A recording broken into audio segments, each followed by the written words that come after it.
Suasana di Israel terjadi kepanikan parah setelah muncul dugaan adanya pejuang Hamas yang menyusup ke Tel Aviv menggunakan perahu. Buntut isu tersebut, pasukan pertahanan Israel siaga tinggi.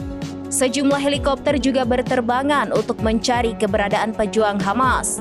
Dilansir dari The Times of India pada Sabtu 21 September 2024, keamanan Israel mengaku mendeteksi adanya penyusupan dari militan Palestina.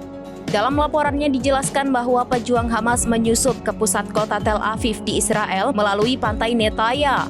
Dugaan tersebut mencuat setelah keamanan Israel menemukan perahu yang diduga digunakan oleh pejuang Hamas tersebut. Pasalnya perahu itu ditinggalkan tanpa jejak. Setelah menduga adanya penyusupan, keamanan Israel langsung siaga tinggi. Kepanikan di Tel Aviv pun terekam dalam sejumlah video dan beredar di media sosial. Dalam video tampak sejumlah keamanan siaga di sekitar perairan Netaya. Mereka juga melakukan pencarian serta intensif terhadap pejuang Hamas tersebut. Bahkan Zionis sampai mengerahkan sejumlah helikopter untuk menyisir lokasi penemuan kapal.